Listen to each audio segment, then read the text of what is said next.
Welcome to The Relevance of Now with William Linville. My name is Michael Connell. I'll be hosting today, and here with me is William. Hey, William. Hey, Michael, how's it going, buddy? Going wonderful, thank you. How are you? I am doing awesome and staying busy, having fun, playing around, all kinds of fun things. What about you?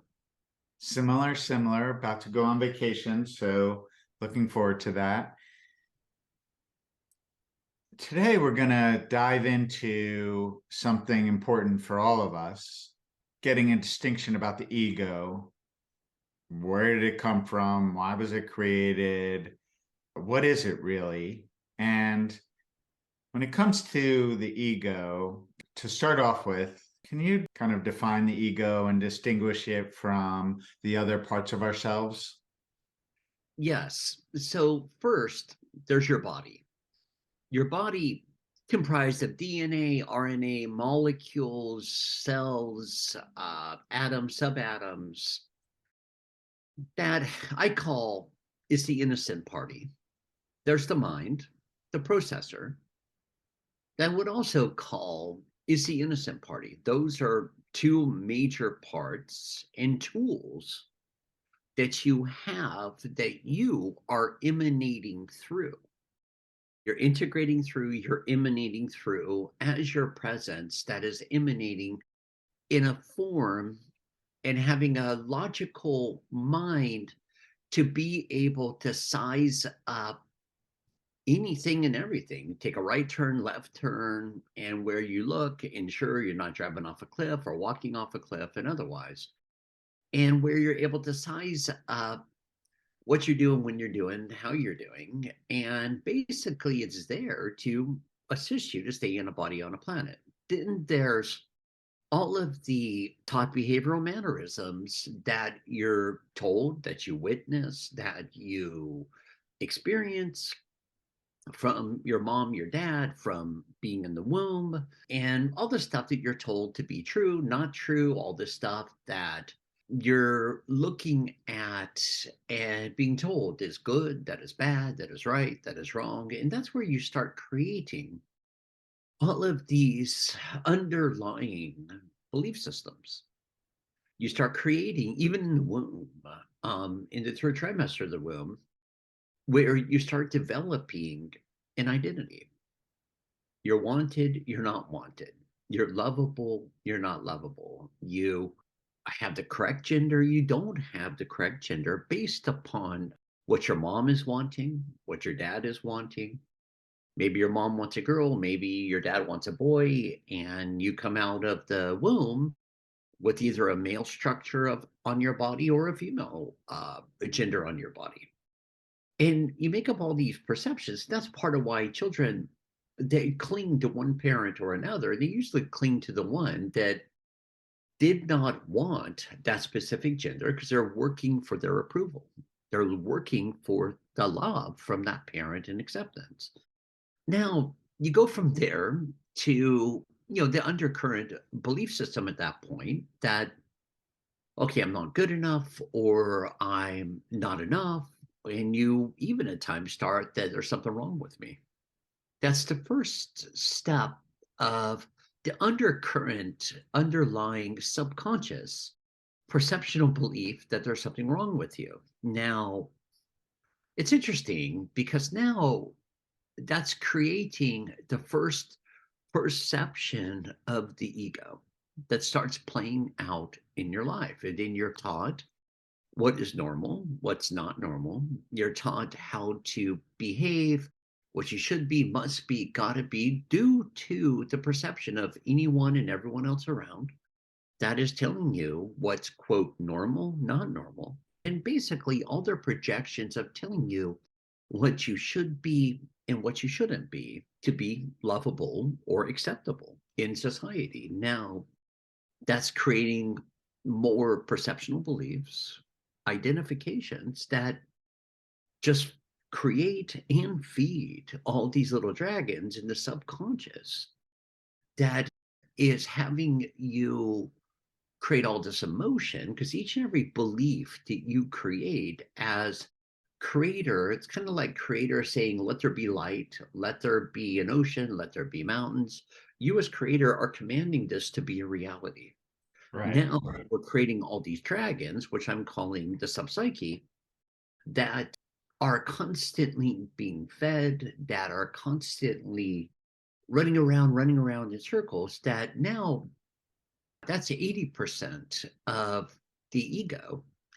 And then we have the 20% being that of the conscious mind that is receiving all these thoughts, all those thoughts, constantly scanning thoughts, trying to find the correct thoughts. And the thoughts are actually coming from all the subpsyche, that you're trying to find the correct thoughts to feed the subpsyche and looking outside of yourself to look for the perceptual reality of what you're attempting to fit into the box of the subpsyche called normal. And that's all the ego. Okay, so we have our body and our mind, the processor, that are the innocent party. Mm-hmm. And then we have in a body, we have created an ego, we're calling it an ego consciousness that is based on judgments, beliefs, which in turn turn into emotions. And then we also have our true self. Yes. Can you share about our true self and how it plays a part in our day-to-day life stream? Yes. Your true self is you. It's the part of yourself, the real self, the real you that is in the body, that's giving the body life, that's giving the mind, the brain, the organs life. It's you that's looking out into the world without a finite focal point, being able to sit here and observe all of creation.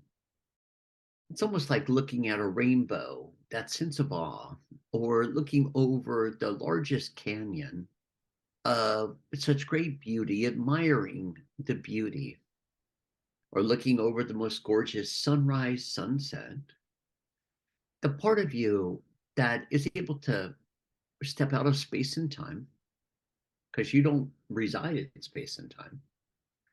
The part of you that comes forward within yourself with the absence of thought that exists right here, right now, cleared and purified,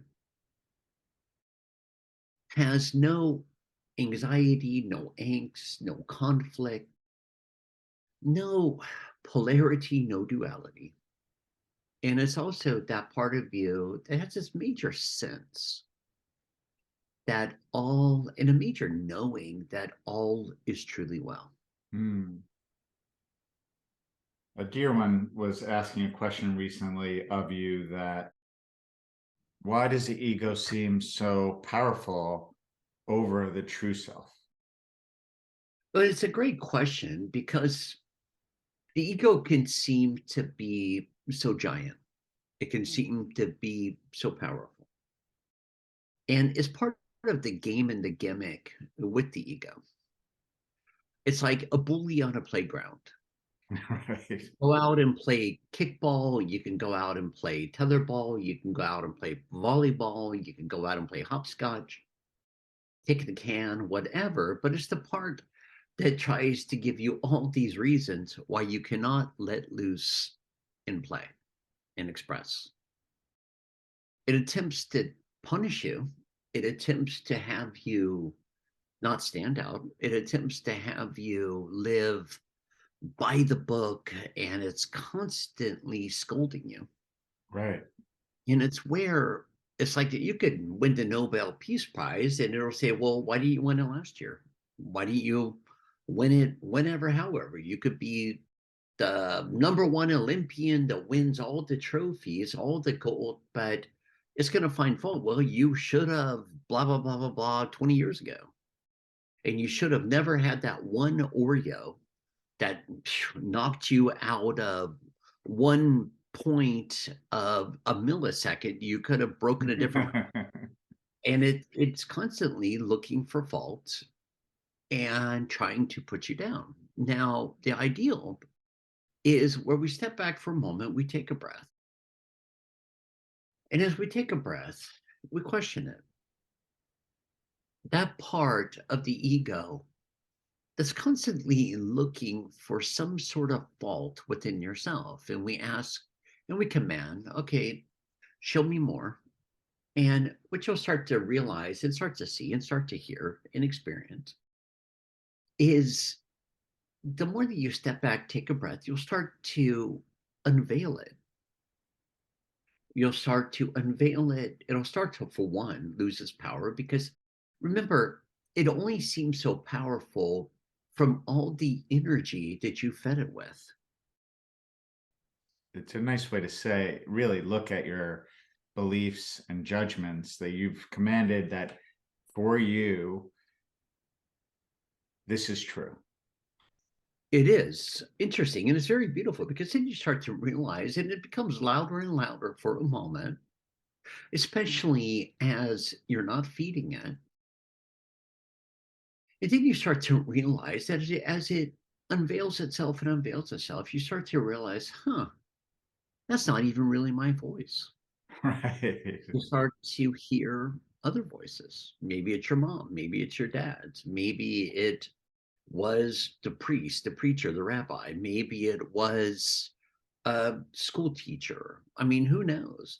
It's different for everyone. It was really whoever you gave your power away to, and you took their word as the word of God, or however we want to put it, and you took it in, you took it on to be your personal reality. Now, let's take a breath.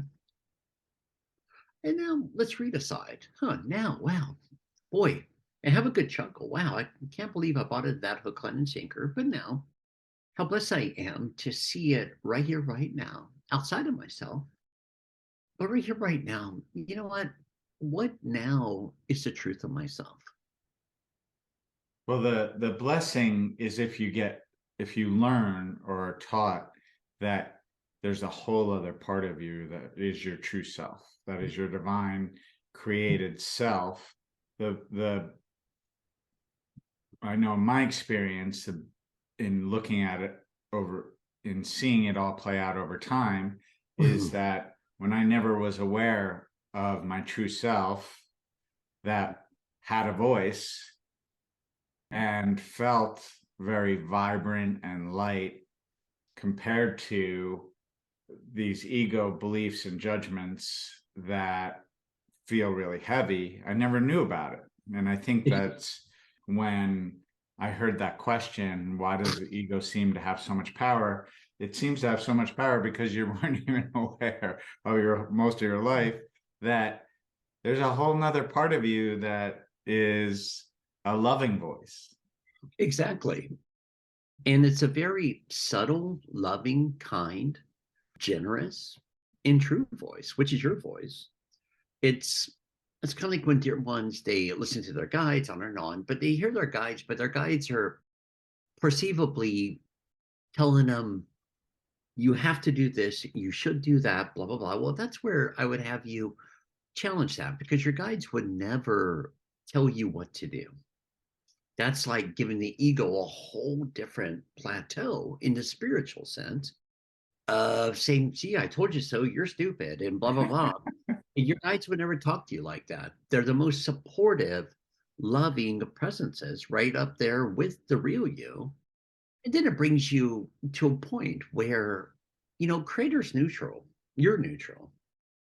Now, where you're not bipolar, you're not really used, not polarized, dualized, or whatever, however else, you're not split off to where now it's like you look at all these, whether it be Leonardo da Vinci, Picasso, whoever, whatever, and you say, wow, they are really creative. Too bad I'm not. Well, it's not that you're not. It's sitting with yourself, taking a breath and asking yourself, the real you, when was it that I decided it was not okay to be creative? Hmm. Was it the time you were creative and someone told you that wasn't okay? Was it a time that you were very creative and maybe you got scolded because your parents or whoever wanted you to be a different way? And you decided that it was not okay to be creative, that there was something wrong with you, or you did something that they didn't like, so you started shutting that part of yourself down. Same with psychicism, same with third eye, same with intuitivism, and everyone has the same abilities. Mark my words, there's not one more analytical, logical than another, or one more creative than another. Everyone has their natural birthright. Everyone has their innate abilities. Now, is everyone a carbon copy of each other? Of course not. But it's where everyone has all their innate abilities. Now, it's where, okay, we start to decide, okay, if I'm hearing right now all these voices that are not love based, I would have you step back, sit back, take a breath, and look at them, challenge them. I say challenge, and what I mean by that is not to go to war, then you're becoming all polarized all over again. I would ask them, where are you coming from and what is it you're wanting from me? Because that's where we start to expose the ego arrogance and where it's not just playing out in the background anymore and holding you hostage. It reveals it, it exposes it, it takes the inner your power back, cleared and purified, but it also takes the power away from these falsities, these little phantoms that are trying to hold you hostage called the ego. So the ego was created by ourselves, by our own certain beliefs and judgments. So it's just as easy to look at those and change them. They don't have any power because we created them when we can uncreate them. Just like that. And it was never a part of the big picture. It was never designed to create an ego. It was never designed to create all of these personal falsities of personal false self images. That was never a part of the plan. The plan was creator to split itself off to expedite, speed up the process of creator expanding upon itself. Is Like, it fair to say that we have two identities? We have our true self and we have our ego, judgments, and awareness. And so our ego awareness was created by man, but our true self is created by creator. yeah, And so we're now moving towards feeling and being and listening to our true self, and then our true self evaluating the ego and saying, well, you feel really bad, you feel really heavy, these thoughts. I don't think so anymore. yeah, and you don't feel like me. Right. And this isn't one of the games where, okay, it's someone else's energy, blah, blah, blah. Let's not play that game. It's there. Let's acknowledge it. Let's take a breath. Let's ask it, what do you want from me? Where are you coming from? Not finger pointing. If it's there, it's there. Let's accept it. And now let's expose it. And now let's say goodbye to it. And then I Mhm. would also have you sit and take a breath and let's open our hearts and let's open our eyes wider and wider. And this is the interesting part that so many miss. I want you to find the benefit that it's been for you. Has it made you more independent? Has it made you more perseverant? Has it made you more solo? Has it made you less clingy? I mean, how has it benefited you in the life to get you to where you're at right now? And let's thank it, bless it, but let's also be done with it. Right. You're like, I knew the pain from the ego. One of the blessings was it led me to say there's got to be something more Exactly. than these thoughts and beliefs and judgments. Why do I have these beliefs and judgments? And then it led me to being aware of my true self. And it led you to realize you had a void within yourself that led you to realize, let's let Michael happen. Not, That's why I came here.